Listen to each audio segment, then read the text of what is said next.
Bien, bienvenidos a este curso sobre Job.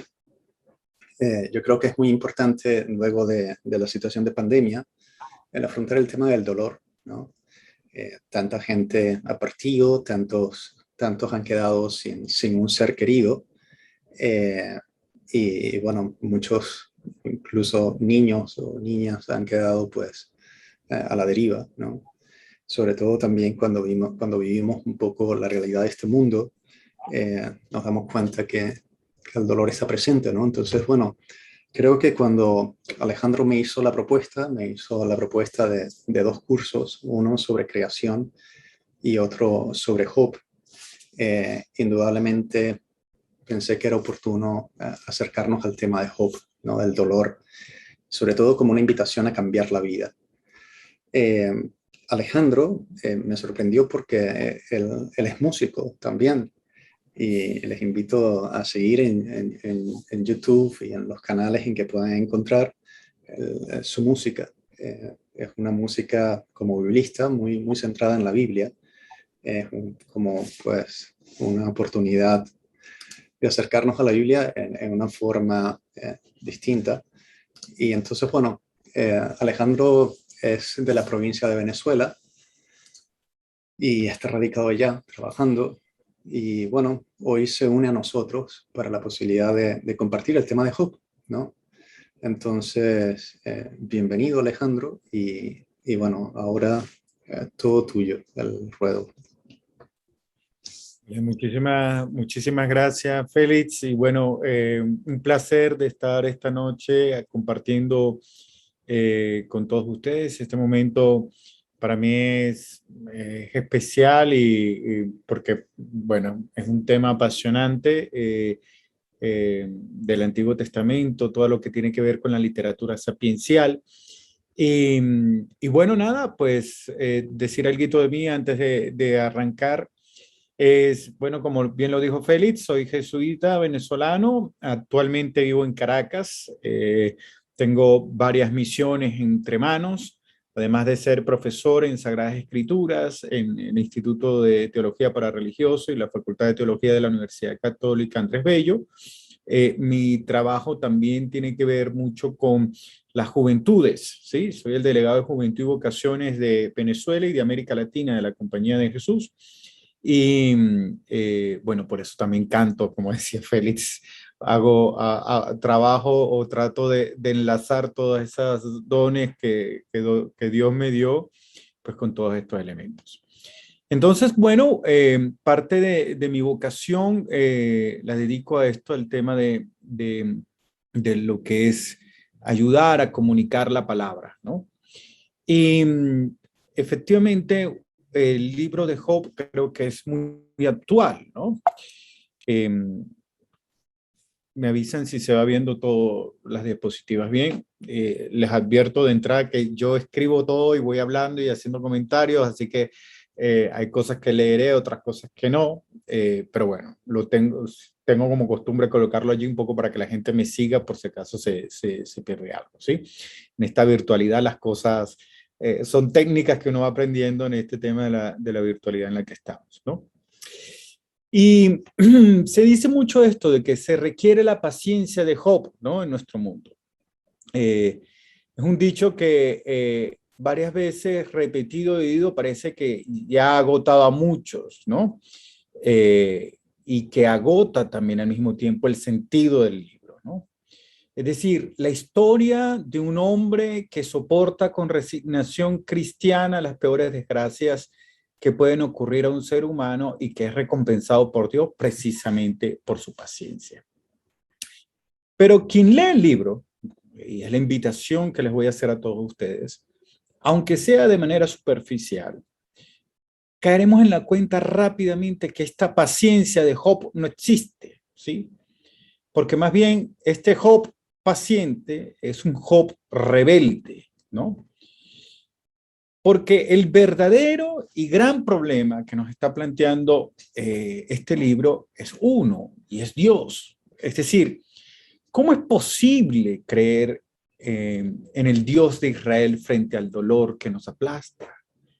Y es una pregunta muy actual para mucha gente. ¿Cómo es posible creer en Dios frente al sufrimiento? ¿Cómo es posible creer en Dios frente al dolor y sus múltiples manifestaciones entre nosotros?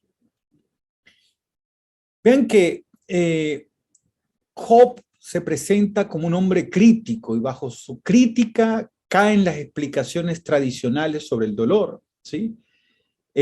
Tratándonos de alguna forma de presentar una cara de Dios completamente accesible a la razón humana, ¿sí?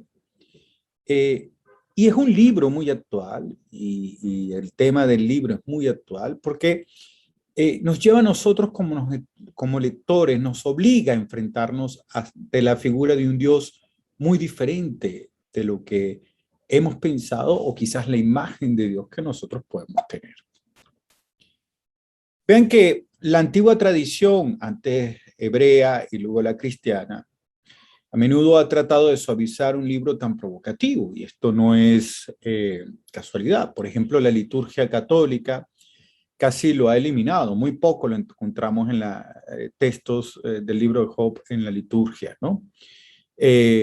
Como también ha sucedido con el libro del Eclesiastés y el Cantar de los Cantares. Hoy en día, sobre todo en el contexto histórico en el que los cristianos se encuentran viviendo, no es fácil aceptar un libro que, en lugar de ofrecer respuestas fáciles, nos plantea preguntas fundamentales, ¿no? Preguntas que se tienden a evadir. Pero vean que son preguntas que entran, y esto es importante decirlo, dentro de un contexto sapiencial, ¿sí? Es decir, son preguntas existenciales ante la vida, la muerte, el sufrimiento, el dolor, ¿no? Preguntas que a lo largo de la historia el hombre se ha hecho, que ha tratado de responderlo a través de diferentes disciplinas, ¿no? La psicología, la filosofía, etcétera, ¿no? La literatura sapiencial también nos presenta toda esta inquietud muy humana. Pero el reto, el desafío que la misma literatura nos plantea es que no hay una respuesta, sino una pregunta para reflexionar. Entonces, quizás sea útil para entender las respuestas que podamos darle a todas las preguntas que podamos tener internamente cuando las preguntas efectivamente son auténticas, ¿no? Por eso, para nosotros el libro de Job requiere que seamos lectores particulares. ¿Qué quiere decir esto, no? Primero, abrirnos a no dejar espacio a la ingenuidad, ¿no? En una primera lectura del texto, cayendo en la trampa de doblar el libro a interpretaciones subjetivas, que es la primera trampa que caemos todos nosotros cuando estamos iniciándonos en la lectura de la Sagrada Escritura, ¿no? O según nuestros gustos, o según nuestra espiritualidad, nuestra lectura a veces demasiado superficial y subjetiva, ¿no?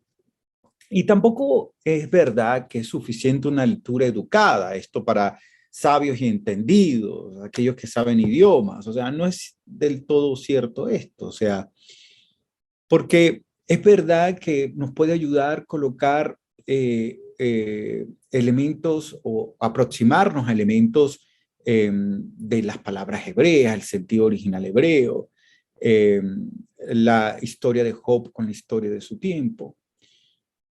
Pero humildemente tenemos que aceptar que hay una brecha cultural importante que existe entre nosotros y el texto, ¿sí?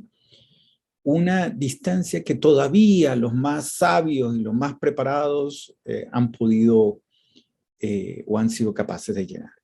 Entonces, aceptar que hay una brecha cultural, hay una distancia enorme que todavía tenemos que caminar para poder llenar y colmar el sentido pleno del texto. Entonces, debemos estar dispuestos a ser guiados, provocados por el texto, ¿sí? Debemos ser así lectores que acepten confrontarnos pacientemente con un texto que no es fácil, ¿sí? y que efectivamente al abrirnos a esa posibilidad corremos el riesgo de la conversión, y por eso y el título también de este compartir pues, que tenemos nosotros en estos módulos. Entonces, si Job es, para aquellos que creen, la palabra de Dios, es también un libro que cambia la vida de quienes se ven enfrentados con él. Vamos a señalar algunos puntos literarios, ¿no? Esta noche yo quiero iniciar así como que vamos a situarnos un poquito en un marco general para empezar a hacer una lectura del texto, ¿no? De lo que nos hemos planteado. Primero hay que decir que es un drama, es decir, una acción que procede por medio de palabras y no de actos. Es un drama que procede por medio de palabras y no de actos, ¿sí? Hay un procedimiento total dentro del libro que ocurre solo mediante el uso de discursos. Sí, cuando ustedes vayan leyendo el libro, que a partir de hoy les invito a que dediquemos esta semana a hacer una lectura del libro, se van a dar cuenta que son una serie, vamos a encontrar una serie de discursos. Discursos de Job, discursos de los amigos, discursos de Eliú, discursos del Señor. Pero vean que estos discursos están a propósito ordenados en textos, ¿no? En grupos de textos que hacen el prólogo, el epílogo. Hay un capítulo muy especial, que es el capítulo 28, que tiene que ver con la sabiduría. Pero toda esta forma como se ha ordenado nos permite configurar y comprender el drama que se nos presenta. El prólogo, que en esta noche vamos a iniciarnos un poquito en él, es muy importante, ustedes lo sabrán muy bien, que el prólogo de cualquier libro nos va a dar las claves del texto, la ruta a seguir. Y en el libro de Job no es diferente, o sea, nos da las claves del problema para entender el drama, ¿sí? Que se va a desarrollar obviamente en los discursos. Y el epílogo es fundamental porque concluye los discursos y el drama, ¿ya? Hay un tema interesante que a mí me gusta siempre aproximarlo porque, bueno, es la pregunta si es un libro unitario, es decir, cualquier lector, cualquiera de ustedes que agarre el texto, se va a dar cuenta rápidamente que el texto, que hay una divergencia clara. Hay prosa y hay poesía, ¿sí? Hay una parte en prosa y hay una parte en poesía. Vamos a encontrar la parte en prosa en los capítulos 1 y 2 y a partir del capítulo 42, versículo del 7 al 17. Es decir, el prólogo, que son los capítulos 1 y 2, y el epílogo, que es el capítulo 42, versículo del 7 al 17. Y todo el resto del libro, es decir, del capítulo 3 hasta el capítulo 42, versículo 6, es poesía, ¿sí? Entonces tenemos prosa y poesía. Entonces, vean que además de tener esta diferencia evidente de prosa y poesía, también identificamos, y ustedes también se van a dar cuenta, que el protagonista que encontramos en la prosa muestra una figura tradicional del Job sufriente y paciente, mientras que en la parte de poesía vamos a encontrar un Job rebelde. Incluso la imagen de Dios parece diferente en las dos partes del libro. En el epílogo, Dios aparece más misterioso, más arbitrario, ¿sí? A un Dios que le gusta sorprendernos también al mismo tiempo con la condena de los amigos de Job y la absolución de Job.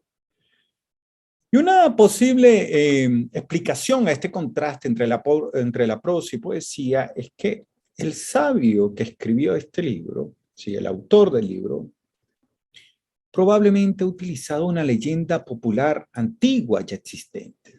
No nos dedicaremos a esto porque es muy interesante, nos pudiéramos dedicar un rato a ver las diferentes leyendas que hay y ver las similitudes que hay.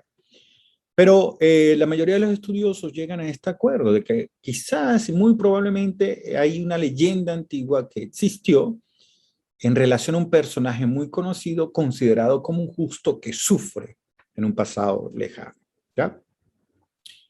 Y el sabio que nos dejó el libro de Job pareciera que no estuviera satisfecho con un personaje que soporta todo el sufrimiento y la resignación, ¿sí? Y que al final ve el retorno del doble, incluyendo niños nuevos para reemplazar a aquellos que habían muerto, ¿no? Por esto, por ese motivo pudiéramos decir que pareciese que el sabio hubiese incorporado, ordenado en el cuerpo del libro esta parte en poesía llena de debate, de discusión con sus amigos primero y luego con Dios, ¿no? Con una probable inserción de los capítulos 32 al 37, es decir, algo que no pertenecía a la obra originalmente, que se incluyó de forma tardía. Vean, yo voy conversando y ustedes, yo voy diciendo y si hay alguna pregunta, inquietud, luego las leemos al final, pero vayan anotándolas que el chat que lo permite, ¿sí? O anótenlas ustedes ahí y después abrimos un espacio pequeño de preguntas. Vean que entonces la genialidad del autor consiste en el cambio de la antigua leyenda del Job paciente y sumiso para sumergirlo en la tragedia de este Job rebelde. Esto un poco entonces como dentro de los aspectos literarios, lo que pudiéramos decir un poco de esta curiosidad entre prosa y poesía. También hablar de la ambientación. Vean que toda la historia, y esto es un dato importantísimo, que a veces se nos escapa cuando leemos el libro, que toda la historia está ambientada fuera de Israel.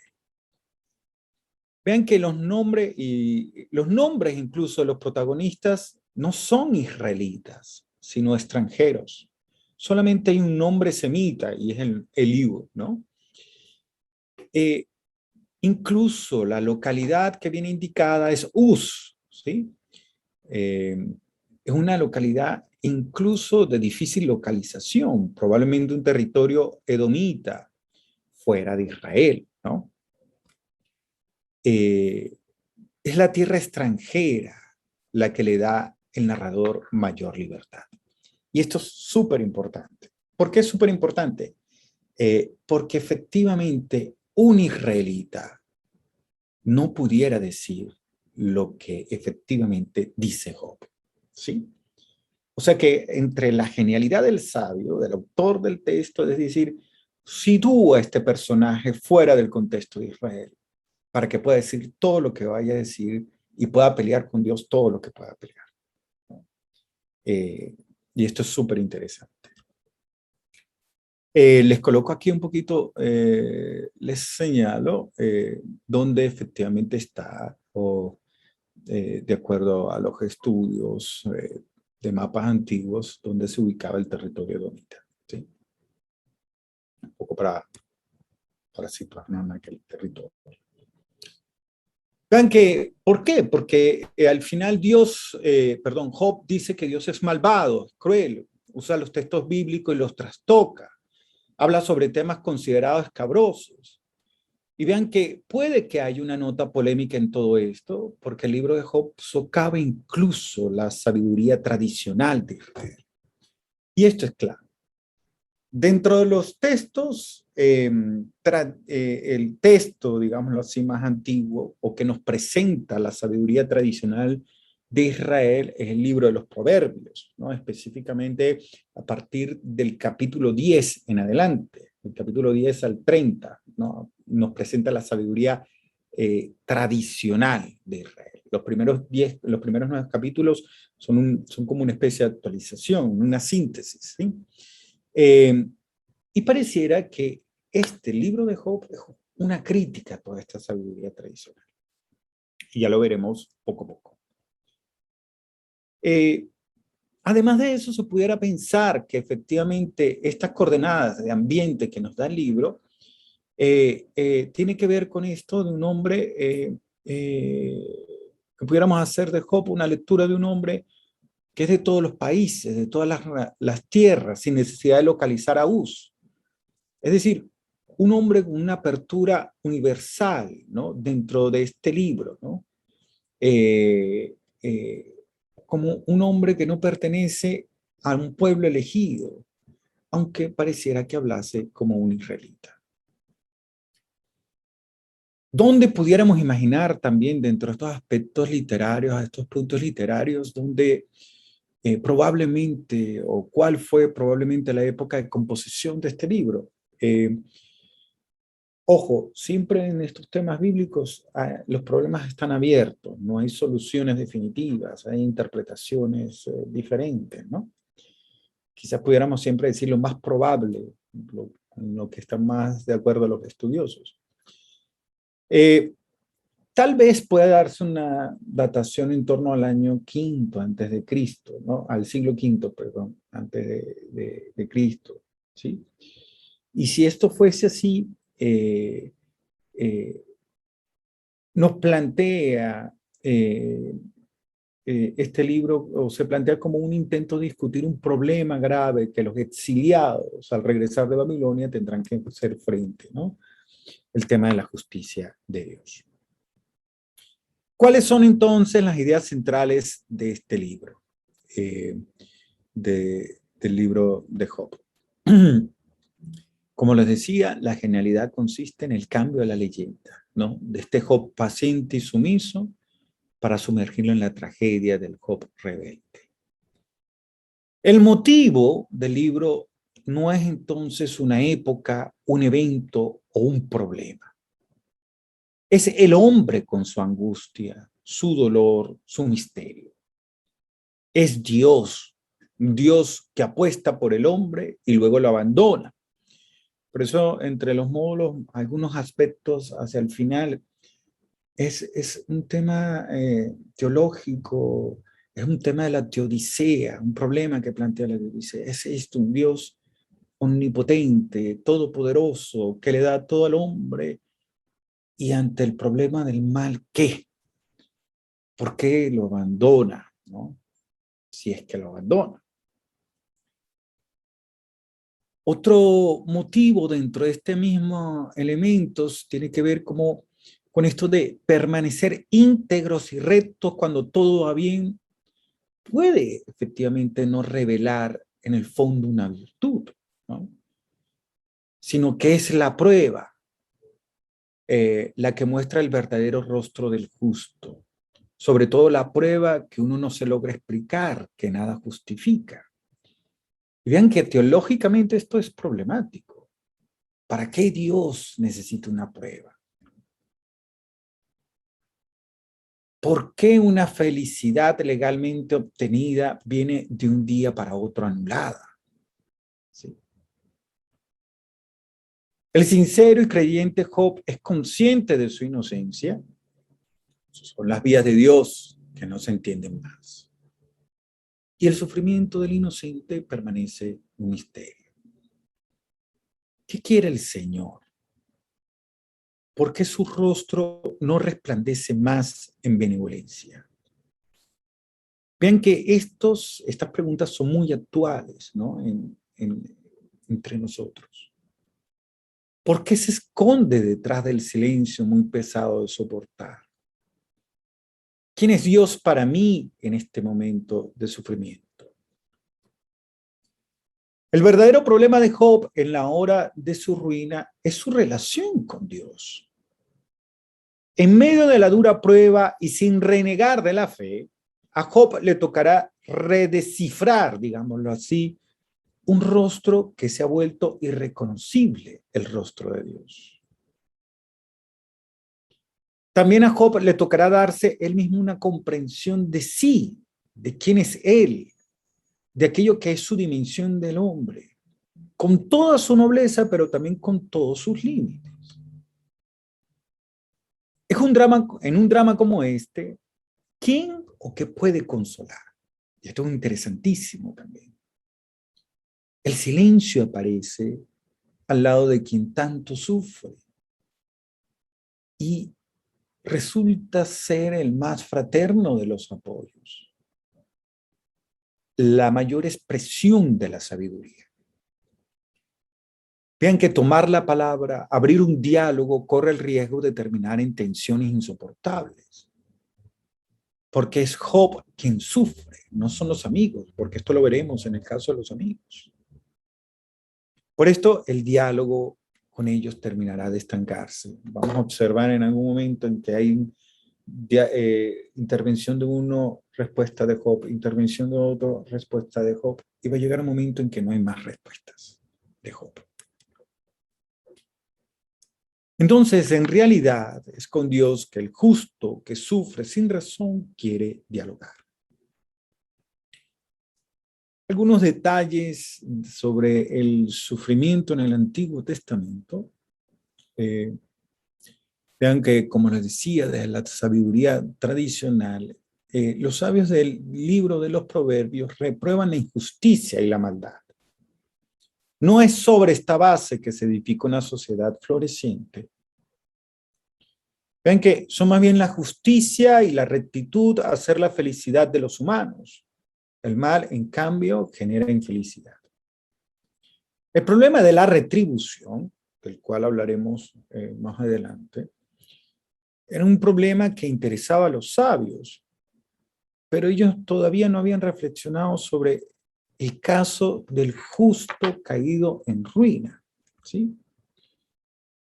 Entonces, el libro de Job afronta explícitamente este dramático aspecto de la cuestión.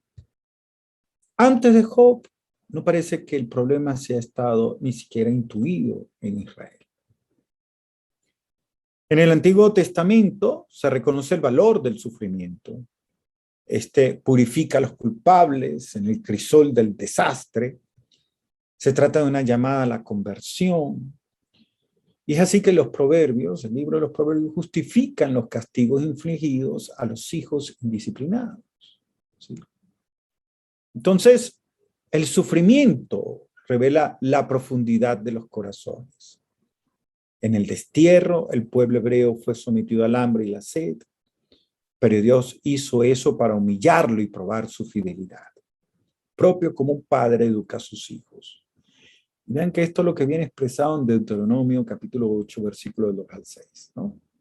Y dice, sí, recuerda el camino que el Señor, tu Dios, te ha hecho recorrer estos 40 años por el desierto para afligirte, para ponerte a prueba y conocer tus intenciones, y ver si eres capaz o no de guardar sus preceptos.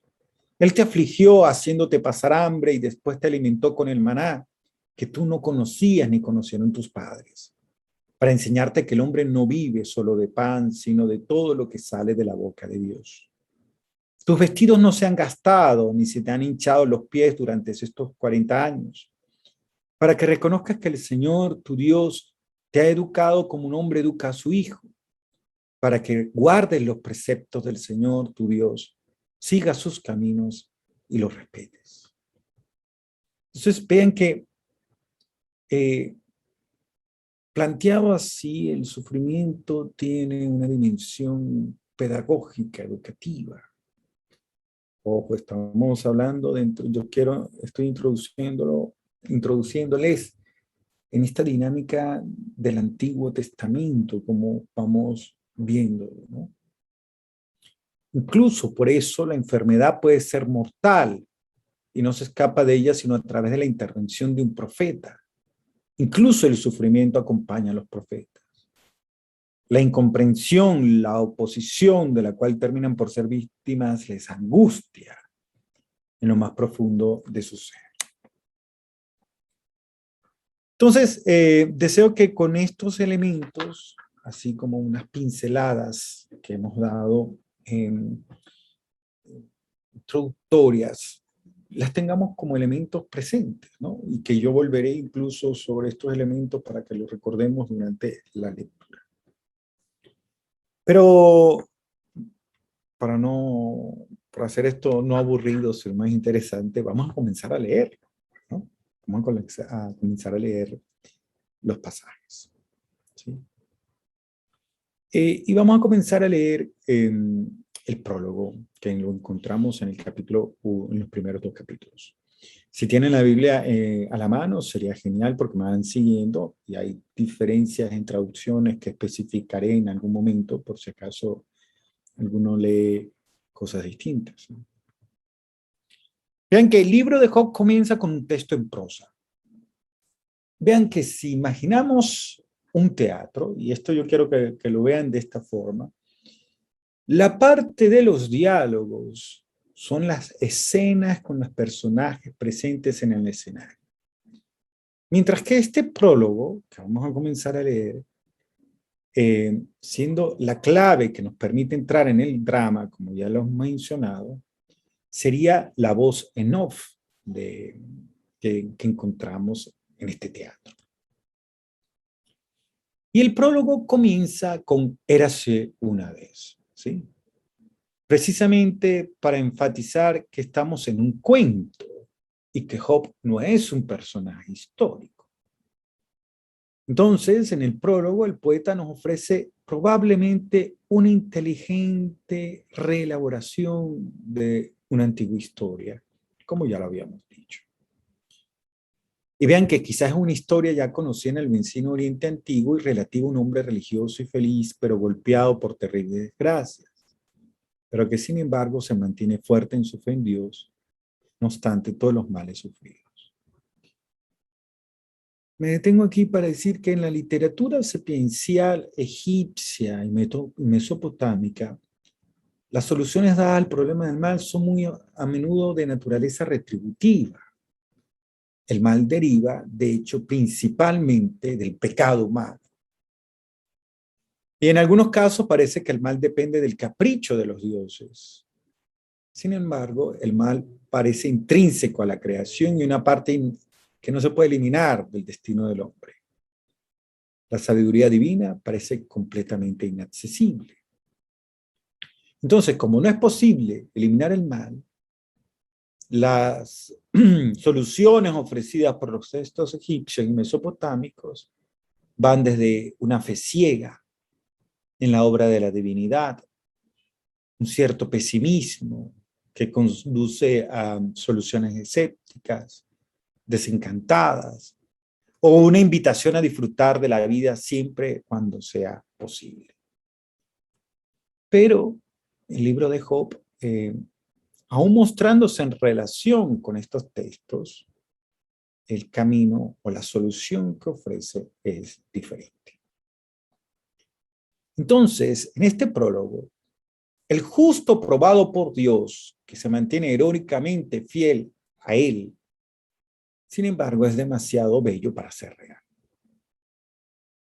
Y por otra parte, siendo el prólogo fundamental para la comprensión de todo el resto del libro, estas primeras palabras que vamos a leer son claves, ¿sí?, para captar la atención del lector. Entonces, estoy haciendo una introducción al tema del prólogo. Este prólogo se puede subdividir, estos dos capítulos, en 6 escenas. Y como vamos a ver en el cuadrito que les voy a mostrar a continuación, vean que la primera escena y la quinta escena se corresponden, ¿sí? Prólogo en tierra, la primera escena, la piedad y la felicidad de Job. Y la quinta escena es segundo prólogo en tierra, la mujer de Job, ¿no? La segunda y la cuarta se corresponden también, prólogo en cielo, las sospechas de Satanás. La cuarta tiene que ver también con un segundo prólogo en el cielo, de nuevo Satanás, ¿sí? La tercera escena plantea las desgracias de Job, ¿sí?, que se corresponderá de alguna forma con la llegada de los 3 amigos, ¿sí? Muy bien. Entonces nosotros vamos a ir leyendo cada una del texto así, con esta subdivisión, ¿no?, de escenas. Vamos con la primera escena entonces, que encontramos en Job capítulo 1, versículo del 1 al 5, el prólogo en tierra, la piedad y la felicidad de Job. Leemos, dice así. Había una vez en el país de Uz un hombre llamado Job. Era justo y honrado, religioso y alejado del mal. Tenía 7 hijos y 3 hijas. Tenía 7,000 ovejas, 3,000 camellos 500 yuntas de bueyes, 500 burras y una servidumbre numerosa. Era el más rico de los hombres de Oriente. Sus hijos solían celebrar banquetes, un día en casa de cada uno, e invitaban a sus 3 hermanas a comer con ellos. Al terminar esos días de fiesta, Job los hacía venir para purificarlos. Madrugaba y ofreció un holocausto por cada uno, por si habían pecado maldiciendo a Dios en su interior. Job jamás dejaba de hacer esto. ¿Qué es la primera cosa que destaca de estos 5 primeros versículos en esta escena? Primero, la figura de Job. El sabio nos está presentando al protagonista. Y esta presentación tiene las características de una narración como tal. Vean que no hay ninguna coordenada temporal. Y desde el punto de vista espacial se dice solamente que era de Uz. Y ya hemos dicho que es un territorio que todavía no se termina de saber dónde está, ¿no? Es decir, de este hombre no se dan coordenadas temporales e históricas tales para poderlo identificar. Por eso podemos deducir que esto es una leyenda, ¿no? Además del érase una vez, ¿no? En efecto, podemos ver cómo se evitan coordenadas históricas también frecuentemente en narraciones ficticias y legendarias. Por ejemplo, en la narración de Judith Sedan, estas coordenadas históricas falsas, ¿no? Pero la idea viene dada para imaginar la historia. Estos datos vienen dados para imaginar la historia. Pero en Job se presenta o se ha querido presentar como un personaje ahistórico, universal, ¿no? Como si quisiera presentarse como el paradigma del hombre que se confronta con el dolor, ¿no? Es un hombre de cualquier lugar, de cualquier tiempo. Por eso es que el lector puede de alguna forma identificarse con él. Con Job estamos en cualquier lugar y en cualquier tiempo, en donde sea que esté un hombre, aunque si no estuviese sufriendo. Porque la pregunta de Job no es solo por qué el hombre sufre, sino por qué el hombre muere. Por eso también abarca a quien está bien, ¿no? Porque es la condición humana el morir. Bien que el versículo 1 describe a Job con 4 características. Es justo, honrado, religioso y alejado del mal. Y en efecto, Job era conocido como el hombre justo por excelencia. Es presentado como el hombre perfecto, íntegro, equilibrado en todas sus dimensiones. Además se dice que teme a Dios y se aparta del mal, ¿no? Temer al Señor es temer a Dios, ¿no? Aunque si Job no es israelita, el texto nos está diciendo que es un hombre de fe, un hombre creyente.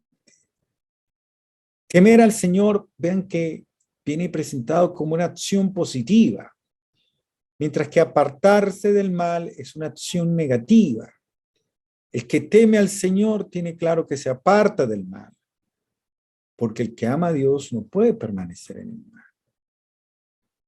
Ahora bien, este temor del Señor no significa temer a Dios en este sentido del miedo, ¿no? Sino es una reverencia a Dios que implica respeto. Un respeto, y esto será clave también dentro del libro, como reconocimiento de la alteridad. ¿Sí? Una reverencia que implica este respeto, reconocimiento de la alteridad y afecto. Es esa veneración la que alimentamos también a una persona mayor, ¿no? Una persona que ha marcado nuestra vida, que tenemos respeto también y un lazo de afecto. Entonces vean que es el hombre justo, como viene presentado aquí, al máximo grado. Y se quiere dar la idea de totalidad y de perfección de la justicia de Job. Un hombre justo, sea en la relación con los otros que en la relación con Dios. el justo por excelencia. Y ven que un hombre así vivía una situación perfecta, ¿sí? Y por eso, por vivir una situación perfecta, debía ser sumamente feliz y bendecido por Dios. Y bien mostrados los signos típicos de la bendición divina, ¿no? Que son los hijos, que hablan de la plenitud de la vida y su eternidad, ¿no? Vean que en la tradición bíblica la esterilidad viene entendida como un signo de maldición y de muerte. La vida de la mujer estéril termina con ella. Tener hijos significa prolongar la propia vida. Y esto es una idea muy interesante del mundo hebreo. Es decir, la vida se prolonga porque ya no está más limitada por el propio cuerpo, sino que se prolonga en el cuerpo del hijo y de los hijos de él y en las generaciones que vendrán.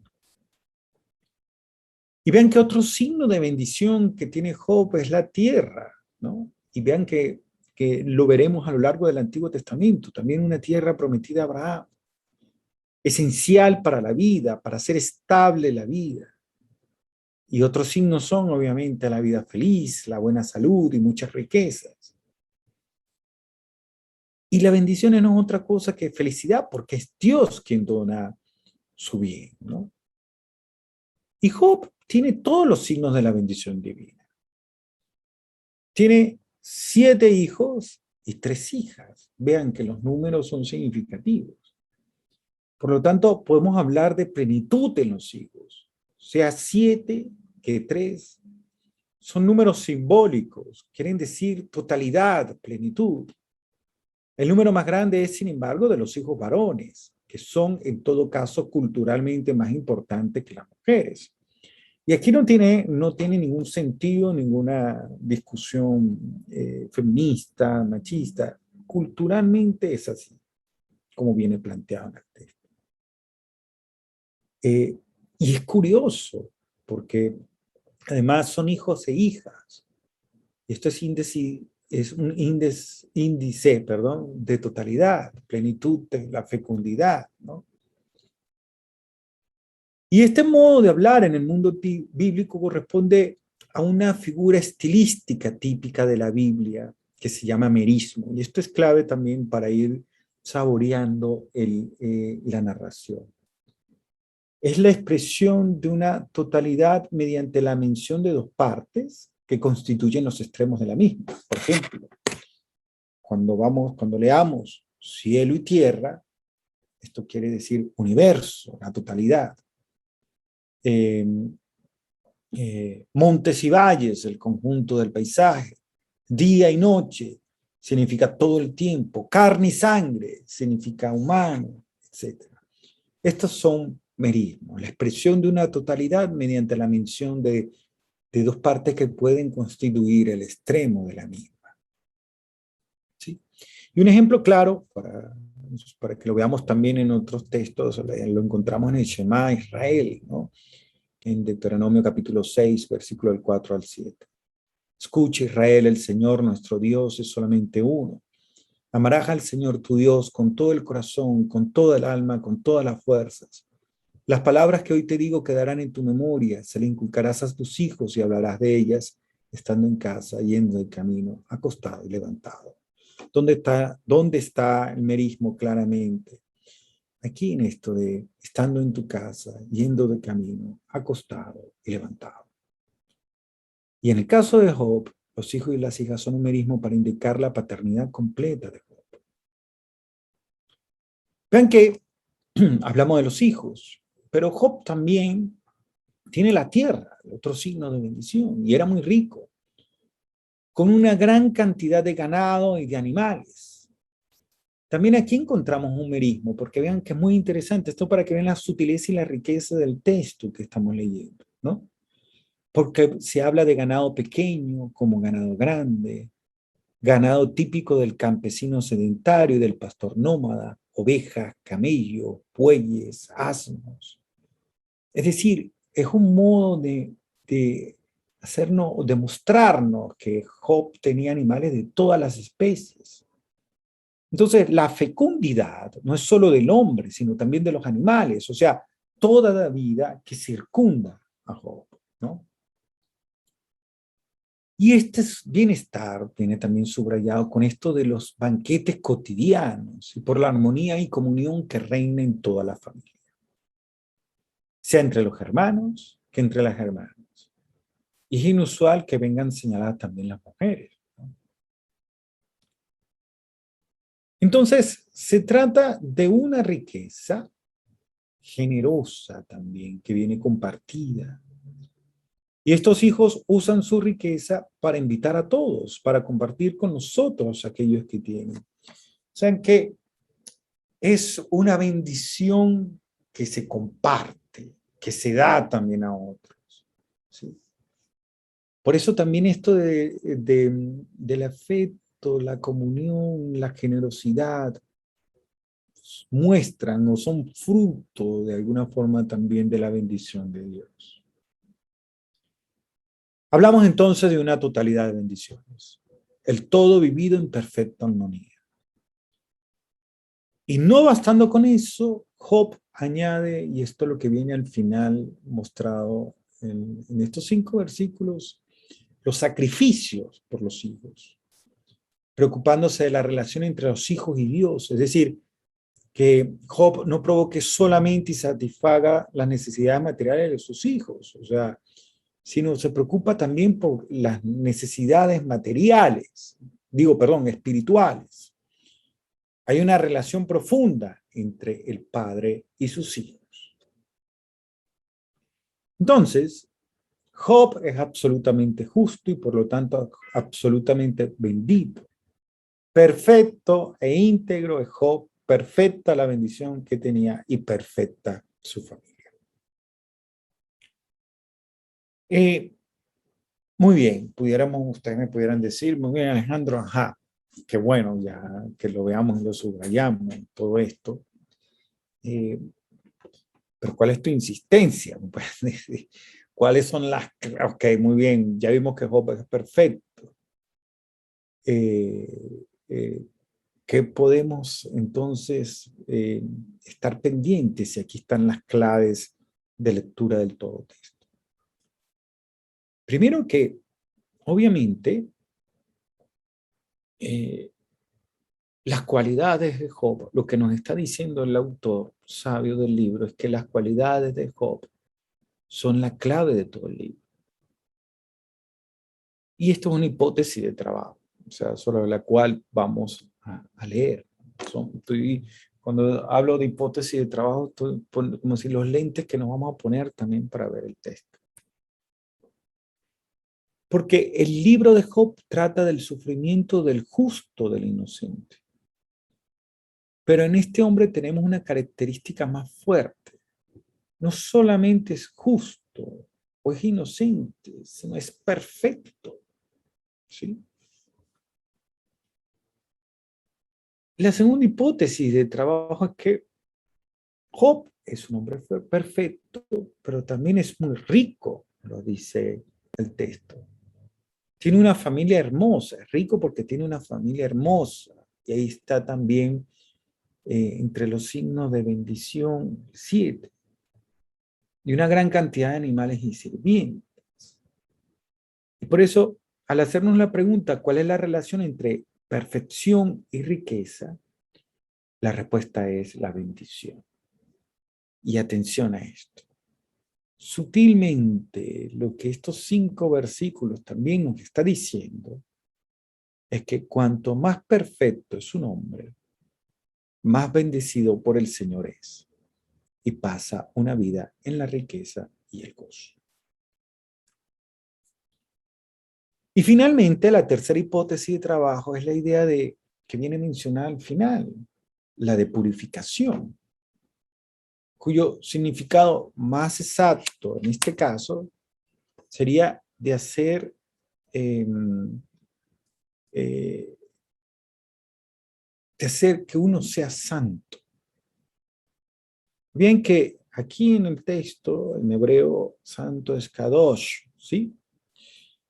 Y la raíz de kadosh, santo, indica que el ambiente propiamente divino y posteriormente continuará sugiriendo la idea de separación de lo sagrado. Entonces, cuando Job llama a sus hijos, ¿sí?, lo hace porque quiere que estén en la esfera divina, en santidad. Y si por casualidad han hablado mal de Dios o han cometido un pecado durante los banquetes a la mañana siguiente, ellos estarían fuera de esta santidad y consecuentemente también de la bendición. Entonces, Job se presenta también como el prudente cabeza de familia que evita todo mal en su familia. Y esto muestra que Job es un hombre extraordinario y que tiene una gran delicadeza religiosa. Recapitulando entonces, 3 cosas fundamentales nos deja este prólogo. Y las repito nuevamente. La primera, estamos delante de unas cualidades que vendrán subrayadas en todo el libro. No solamente es el tema del justo y del inocente que sufre, sino del perfecto. Una perfección dada y donada por Dios. 2, no solamente es el tema de un hombre perfecto, sino que la perfección y la riqueza que posee es fruto de la bendición. ¿Sí? Y cuanto más, perdón, no, la palabra exacta o justa no sería fruto, sino por el hecho de ser perfecto, el hombre es más bendecido. Y esto es interesante. Y finalmente, que estamos delante de un hombre profundamente religioso. Esos son 3 claves fundamentales, o digamos así como ejes transversales de todo el libro de lo que vamos a leer. Muy bien. ¿Cuánto tiempo me queda, Félix? No, puedes seguir, está muy ameno, así que... Ok, vale. Tranquilo. Entonces, bien, tú avísame, me dice, me alzas la mano, me hace una señal para yo... Sí, no. Muy bien. Seguimos entonces, vamos a acercarnos a seguir leyendo los siguientes versículos que corresponderían a la segunda escena, ¿no? Job, capítulo 1, versículos del 6 al 12, que es el prólogo en el cielo, la sospecha de Satanás. Es decir, imagínense, les estoy diciendo que estamos en un teatro, ¿sí? Entonces, sucedió esto, vimos a Job, su perfección, su familia, su sacrificio, su riqueza, lo bueno. Baja el telón, sube el telón nuevamente, ¿no? ¿Y qué nos encontramos en esta nueva escena? Se introduce una nota que desentona, porque el texto continúa de esta manera en el versículo 6. Un día fueron los ángeles y se presentaron al Señor, entre ellos llegó también Satán. El Señor le preguntó, ¿de dónde vienes? Él respondió, de dar vueltas por la tierra. El Señor le dijo, ¿te has fijado en mi siervo Job? En la tierra no hay otro como él. Es un hombre justo y honrado, religioso y alejado del mal, ¿no? Satán le respondió, ¿y crees tú que su religión es desinteresada? Si tú mismo lo has cercado y protegido a él, a su hogar y a todo lo suyo, has bendecido sus trabajos y sus rebaños se ensanchan por el país. Pero tócalo, daña sus posesiones y te apuesto a que te maldice en tu cara. El Señor le dijo, haz lo que quieras con sus cosas, pero a él no lo toques. Y Satán se marchó.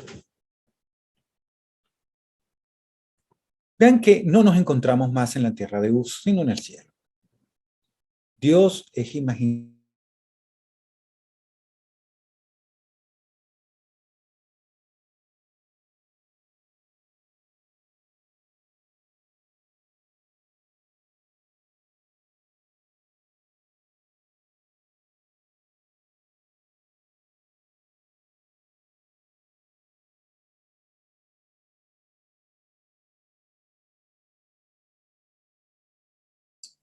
Ok, parece que se congeló, entonces vamos a esperar a ver que se resuelva ese problema. Eh, Vamos a ver si se vuelve a conectar y continuamos la lectura. Si les invito, por favor, si tienen que hacer preguntas, pueden escribirlas en el chat. Eh, Alguna pregunta que quieran hacer de lo que se ha visto hasta ahora. Si hay alguna pregunta, algún término que no se entienda, pues lo pueden hacer en el chat, ¿no? Volví. Ahí está Alejandro nuevamente. Disculpen que No, no, así me ya sirvió, estaba funcionando perfectamente.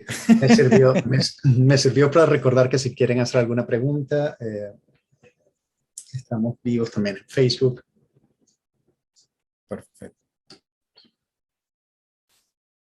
Muy bien. ¿Vemos la presentación nuevamente? ¿Estamos viéndola? ¿Sí? Sí, Ok, chévere. Bueno, quedamos con la figura de Satanás, ¿sí? Vean que el término hebreo es Hasatan, que se puede entender como el adversario, ¿no? Pero vean que aquí Satanás no es considerado un ser personal opuesto a Dios. Participa de la corte, ¿ya? Es como nuestro demonio, ¿no? No es importante esto, o sea, es como uno de los hijos de Dios, es decir, uno de los miembros de la corte celestial, que en nuestro tiempo viene descrito con vivacidad y quizás también con una cierta querida ingenuidad. Es como un funcionario angélico, un poco ambiguo, que tiene como encargo esto de verificar la autenticidad de la fe humana, ¿ya? Entonces, es como ese inspector escéptico, crítico, severo, con una actitud poco positiva y más bien dudosa, ¿no? De eso tenemos todos nosotros en nuestros equipos de trabajo, en nuestra familia, ¿no? Alguien que siempre tiene que poner la nota escéptica, ¿no? Entonces, tiene ese doble rol, ¿no? Como el inspector celestial y este como acusador de los hombres, ¿no? Y quizás, probablemente, como es todo esto, probablemente, el autor, el poeta, el sabio lo introduce para evitar descargar sobre el Señor la responsabilidad de los males tocados a Job. Es decir, como una figura que permite al narrador crear la situación narrativa. ¿Y cuál será la situación narrativa que creará Satanás? Es colocar duda en todo. Es como un desdoblamiento de la imagen divina, ¿no? Por eso no es un adversario de Dios. Incluso a nivel teológico vendrá mucho más tarde esto, ¿no? Aquí solo tiene la tarea de colocar el problema y después desaparece. A Satanás no lo vamos a encontrar más en la historia, sino al final del libro. Por eso no tiene un peso, una importancia dentro de la historia tal, sino solamente colocar la duda y va a irse. Y vean que si vemos la respuesta de Job, tampoco él no va a mencionar nunca. Por eso no se le puede dar una connotación teológica ni ontológica a este personaje. No es la personificación del mal, y esto es importante para entender la historia, sino una herramienta literaria, digámoslo así, que sirve al narrador para colocar el problema, o sea, para poner la crisis, digámoslo así, para generar el drama y hacer andar adelante la narración. Entonces, ¿cuál es la función de Satanás? Quitar al hombre todo apoyo que no sea Dios mismo, de tal forma que también Dios no venga puesto en cuestión. Veamos la sospecha. Vean que la pregunta que tenemos en Job, capítulo 1, versículo 9, que también encontraremos luego en el capítulo 2, versículo del 4 al 5, es una de las preguntas claves de todas las escrituras. Quizás la religiosidad de Job no es del todo desinteresada. Esto es lo que está cuestionando Satanás. ¿Por qué? Porque es fácil creer en Dios cuando todo va bien. Eso es lo que le está diciendo Satán a Dios. Por eso él no parece no creer en la autenticidad de la fe de Job. Pero Dios, sin embargo, apuesta que sí. Por eso se comprende desde el inicio cómo el tema, el fondo del libro no sea tanto el misterio del dolor, que vendrá descrito a continuación, sino más bien la necesidad de una fe gratuita y no ligada a contrapartidas. La duda que coloca Satanás es sobre la gratuidad y la perfección de la justicia de Job. En efecto, Satanás no puede decir que Job no es justo.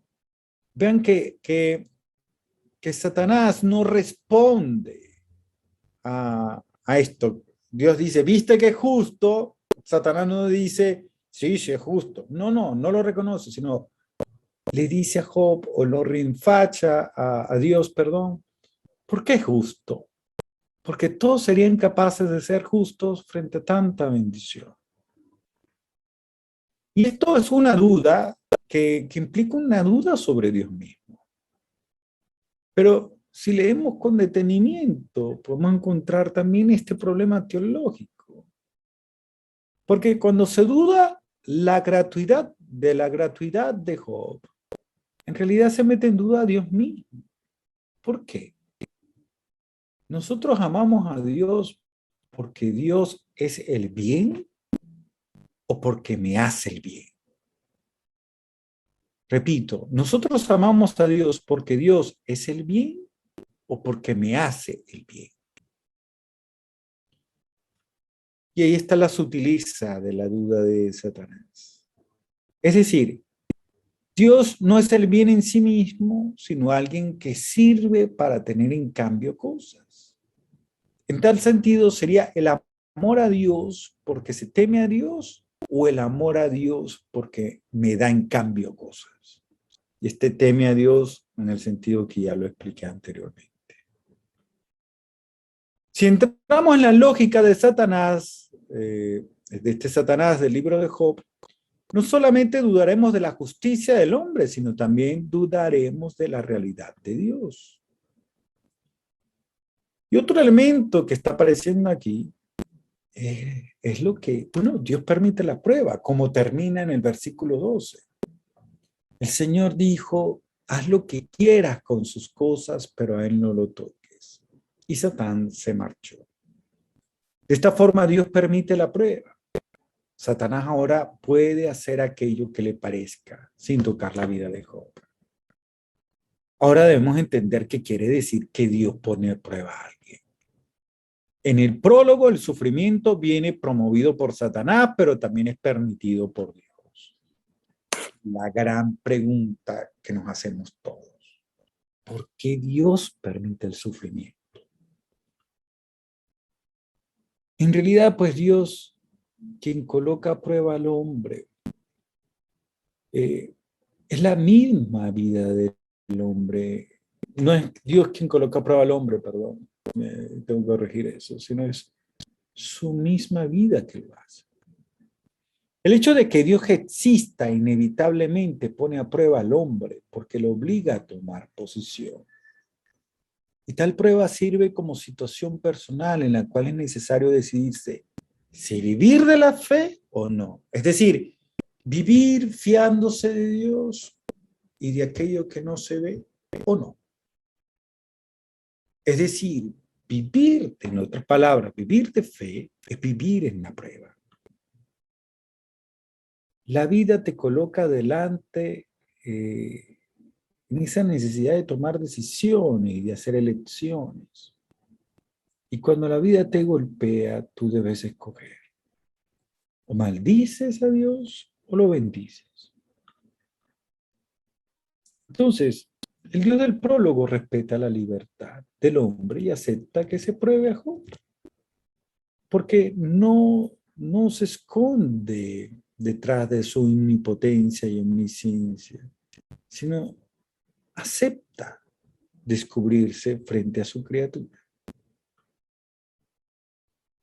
Dios se comporta por eso como si no conociese la profundidad de la fe de Dios. Dios respeta su libertad.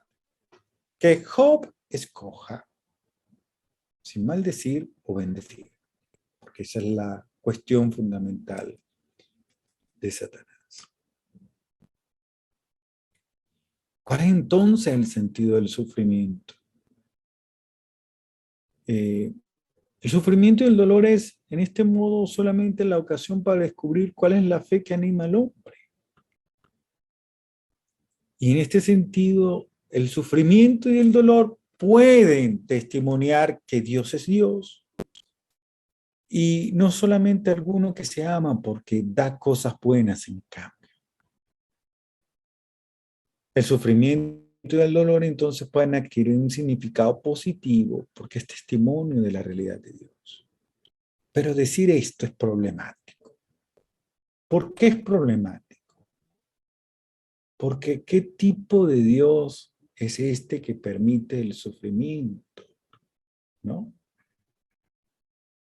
Porque no es suficiente decir que el sufrimiento es ocasión de testimonio de la realidad de Dios. ¿Por qué no es suficiente? Porque ¿qué tipo de Dios es este que necesita el sufrimiento para ser proclamado Dios? ¿Sí? Vean que, como lo dijimos al inicio, a la introducción de este espacio, lo que nos está abriendo poco a poco el inicio de esta lectura son preguntas que no vienen resueltas. ¿Sí? Y será necesario seguir adelante en el libro para ir más allá de la visión de este Dios que viene presentado al inicio. Entonces, de esta manera emprendemos el camino de Job. Empezamos a buscar un Dios diferente. ¿Por qué? Porque esto es lo que nos viene presentado en estos dos espacios de entrada. Y aquí se terminó por el día de hoy. Abro espacio, entonces, sí. No sé, Félix, si tienes... Sí, muy bien. Si alguien quiere hacer alguna pregunta, si alguien quiere preguntar algo, por favor, puede levantar la mano. Bueno, no les veo ahorita. Alejandro, si quieres dejar... pero sí, voy a dejar de compartir pantalla. Exacto, sí, si quieren hacer alguna pregunta, pueden levantar la mano o pues, ok. Bernardo. Buenas noches. Buenas noches, Bernardo. En el texto, cuando se dice que Dios le da, digamos, vía libre a Satanás para que le toque a Job en sus bienes, pero a él no lo toque, esa expresión de tocar hace referencia exclusiva a la vida en cuanto a realidad física o va más allá.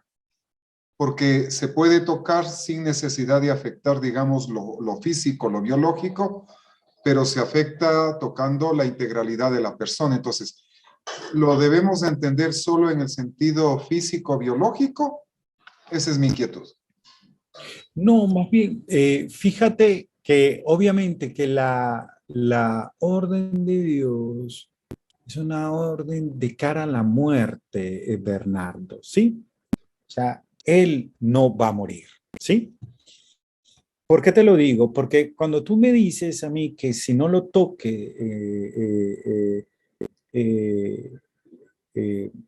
es lo que vendrá a continuación, haciendo un spoiler, digámoslo así, de la narración. El segundo diálogo ahí, tócalo, ahí sí lo va a tocar, ¿sí? En este momento es de cara a la muerte, le va a quitar todas las bendiciones.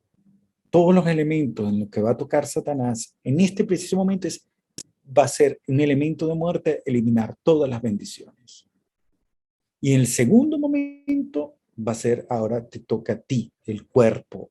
Pero obviamente tocar el cuerpo, la carne, ¿no? Como vendrá expresado, afectará no solamente la corporalidad, sino también la psique, ¿no? de Job, ¿no?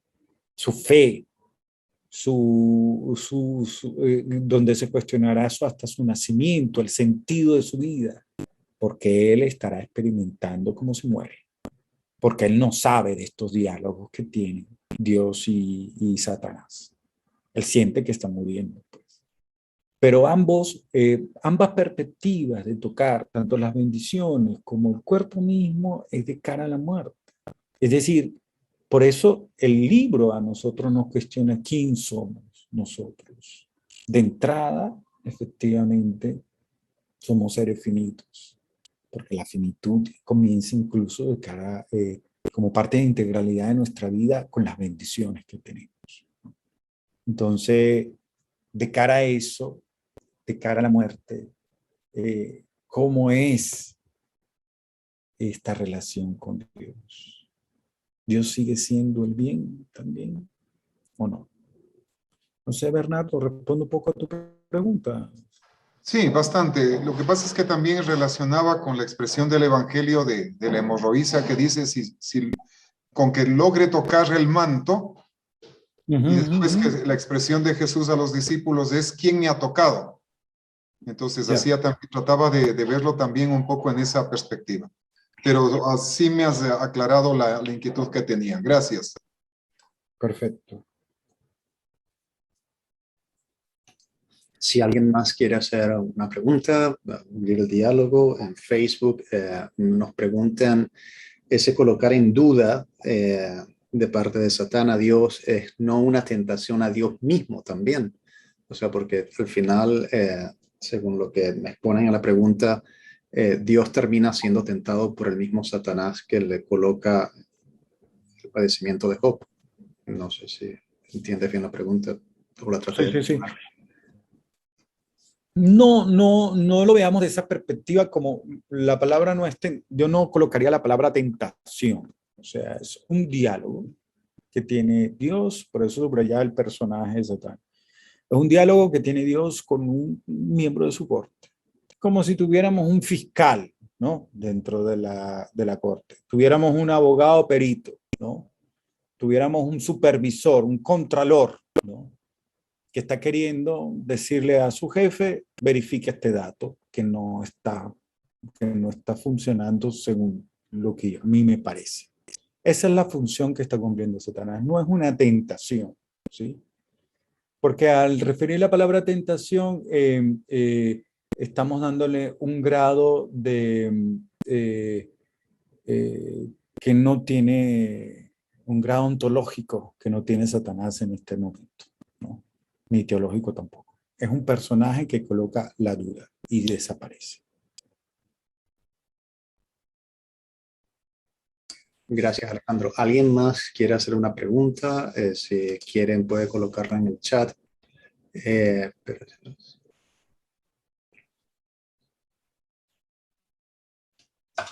Si alguien tiene una pregunta, y si no, bueno, nos vamos despidiendo. Depende. ¿Quieren preguntar algo en general sobre el libro de Job o lo que se expuso ahorita? Bueno, y si Bueno, fue yo tenía interesante también. Sí, dale, muy bien. María, te escuchamos. Ok, no, una pequeña inquietud. Si Job no es israelita, ¿verdad? Es un extranjero, no tiene, digamos, conocimiento, vamos a decirlo así, no tiene conocimiento de la ley de Moisés, no tiene conocimiento, ¿no? Digamos, de los mandamientos de Dios al pueblo de Israel. Cómo, me llama la atención, me interesa saber cómo entonces sí tiene una gran noción, digamos, del pecado, de cómo no sus hijos, ¿no? incurren en el pecado y él a la vez hace sacrificios para que sus hijos, ¿verdad? Por si acaso sus hijos han pecado. ¿Sabes algo un poquito de este origen? No, claro, o sea, porque efectivamente recuerda bueno, y de hecho en el libro de Job no viene mencionado el evento fundamental de la historia de Israel, no viene mencionado el Éxodo, no viene mencionado en los mandamientos, no viene mencionado nada de eso. Pero, ¿por qué? Porque obviamente incluso antes de estos eventos fundamentales existía la noción de ruptura, esto que yo mencionaba al inicio, de la ruptura con lo sagrado y el mal, entendiéndose como pecado, ¿sí? O sea, por eso el tema de que es un hombre profundamente religioso es lo que viene subrayado de entrada. Pero no porque el libro, como lo hace el Pentateuco, ¿sí? Que atraviesa la lectura de todo el evento del Éxodo como elemento central y la presencia de Dios en el pueblo como elemento central, aquí no aparece eso. O sea, pero sí el elemento de la relación con lo sagrado, ¿no? Y la ruptura posible con lo sagrado. ¿Qué es lo que no quiere Job? Que eso suceda en su familia, ¿no? Y por eso ofrece sacrificios. Es una perspectiva muy tradicional, obviamente, de la religiosidad, vista desde ella. Pero no aparecerán elementos ni del Éxodo, ni de los mandamientos, nada de eso durante todo el libro. Porque en el fondo, no le quiero hacer spoiler, lo que está detrás, bueno, se los voy a decir para que lo tengan pendiente y si alguno tiene alguna curiosidad, es la teología de la creación, ¿sí? Eso es lo que está de fondo, ¿no? Como elemento que nos religa con lo sagrado.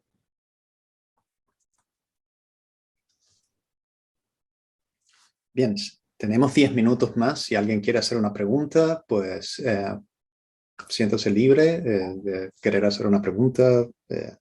Por una parte también que todo estuvo muy bueno. Alguien pregunta sobre el sufrimiento. Si el sufrimiento es una prueba que nos acerca a Dios o permite fortalecer nuestra fe. Brava, Eva. Esa es la pregunta que esta primera parte del prólogo nos está suscitando. Ahora, eso es como perdonen el chiste para que no se nos aburran, eso es como la casa de papel que se va a inaugurar ahorita, que no sabemos qué va a pasar. Tenemos que terminar de leer el libro para ver si efectivamente esa es la conclusión que debemos llegar, ¿no? O lo que yo estoy diciendo es, este prólogo lo que está despertándonos esta pregunta, y es lo que he querido provocar esta noche con ustedes. ¿Es el sufrimiento una prueba que nos acerca a Dios y permite fortalecer nuestra fe? La pregunta es, si eso es así, ¿con qué Dios nos estamos relacionando entonces? ¿Por qué Dios quiere el sufrimiento? ¿Qué tipo de Dios es este que nos quiere hacer sufrir? Entonces, es cuestionante porque efectivamente ese es el Dios en que creemos, ¿o no? Entonces, no te respondo de decir si es sí o no, sino vamos a ver qué es lo que nos termina diciendo el libro. Y obviamente, situándonos de una perspectiva en proyección al Nuevo Testamento, que con eso quisiera terminar yo este curso, que efectivamente Jesús que termina diciéndonos a nosotros también, que vivió el sufrimiento desde la pasión. Yo tengo una inquietud, ¿puedo? Sí, claro, María. Sí, mi nombre es María del Rosario. A mí me inquietó lo que hablaste de la duda, sobre la duda. Entonces, el alcance de dudar, se me hace como que es muy grande, el alcance de dudar. No solo dejarse vencer ante tanto dolor, sino la duda trae entonces obscuridad, trae pues tinieblas a mi caminar, a mis decisiones, a mi vida, a mi encuentro, ¿no? Yo creo que es muy fuerte la duda, ¿no? Claro. Bravo, muy bien. porque es un elemento clave. No solamente diría eso, la duda trae muerte también, que es lo que vamos a leer a continuación, ¿sí? Pero ¿quién duda? Y está el elemento clave. Dios no es el que duda. Y por eso el personaje de Satanás es interesante en la narración. El que pone la duda es Satanás, ¿no? Ojo, no entendido como una entidad ontológica o teológica, sino como una dinámica misma, ¿no? Necesaria de la vida. Sí, antropológicamente radicada. Entonces, la duda genera todos estos elementos que tú estás diciendo. Pero Dios no duda, porque le dice a Satanás, pregúntale.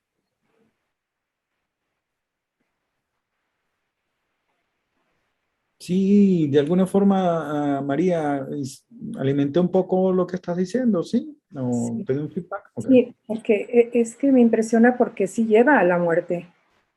Finalmente Claro. lleva a la separación de Dios, porque entonces desconfías totalmente de un Dios amoroso y misericordioso. Claro, pero no vayamos corriendo, porque todavía no hemos leído el resto del libro, ¿sabes? Vamos a la primera parte, porque si no, ya no, sin duda, pero ya va, pero el libro no lo hemos terminado de leer, María, espérate. Bueno, Pero bien, me gusta que les inquiete y les surjan esas preguntas, porque efectivamente eso quiere decir, bueno, vamos a entrarnos a la lectura del texto. Bravo, gracias, María. Alejandro, en Facebook preguntan la relación entre Job y justicia restaurativa. Si podrías... Sí, está claramente expresado, o sea, no lo voy a explicar en este momento porque va a ser un día, vamos a dedicarlo a eso. O sea, tiene que ver con más precisamente con la justicia retributiva, ¿no? Y todo el tema de la justicia en Israel. Vean que, como lo indiqué también en la introducción, y les adelanto eso, o subrayo eso porque algo de eso dije, Job es un libro que contesta la justicia retributiva planteada en el libro de los Proverbios, ¿sí? No es la justicia perfecta. Y eso es lo que dirá, una de las cosas que nos dirá el libro de Job. Pero entonces, ¿cuál es la justicia perfecta? ¿Sí? Si la critica, porque es una fuerte crítica a la justicia retributiva, ¿cuál será la justicia perfecta? Pero sí, hay una clarísima indicación crítica entre el libro de Job y la justicia retributiva. Es una línea que nos muestra. Pero no lo explico ahorita porque efectivamente eso será un día en que vamos a trabajar esto. Bueno, muchísimas gracias, Alejandro. Yo estaba cansado luego de un día y me has despertado con tantos temas tan buenos y con una muy buena explicación del prólogo. Así que nos veremos el próximo viernes a las 8:30 de la noche. Será un poquito más tarde porque les invitamos a participar en el Seminario Internacional de Caracas. Estará siendo transmitido por la página Facebook, de Formación Continua. Y bueno, y creo que hay otra pregunta, pero la podemos retomar después en la próxima clase. Sí, yo de hecho las anoto. Ajá. Exacto. Síganos en la página Facebook de Formación Continua. Por allí vamos a estar transmitiendo en vivo el Seminario Internacional de Caracas y luego pues va a estar también la traducción. Va a estar en el canal de YouTube de Formación Continua también, si no tienen Facebook. Y bueno, inviten a la gente, ¿no? Inviten a la gente a participar de este proceso sinodal, de entender lo que es el sínodo. Van a haber muchos invitados de otras partes. Está siendo patrocinado por la Conferencia Episcopal Venezolana, por el CELAN, por la Universidad Católica Andrés Bello, por el ITER, la Facultad de Teología de Caracas. Y bueno, ha sido publicitado en la página del Vaticano, en la página del Sínodo. Y bueno, acérquense para saber qué es la Iglesia Sinodal, este nuevo camino que estamos emprendiendo como Iglesia. Muchísimas gracias, Alejandro. Nos vemos y ahora me toca editar el material. Así que bueno, muy buenas noches. Bueno. Gracias, Alejandro. De verdad que muy No, buenas. gracias a ustedes. Escuchen la música del Padre Alejandro en YouTube, con Alejandro Brejón. Sí. Así es, extraño. Bueno, gracias. Muy bueno. Bueno, hasta luego. Hasta luego. Feliz noche para todos. Descansen. Chao, Gracias. hasta luego.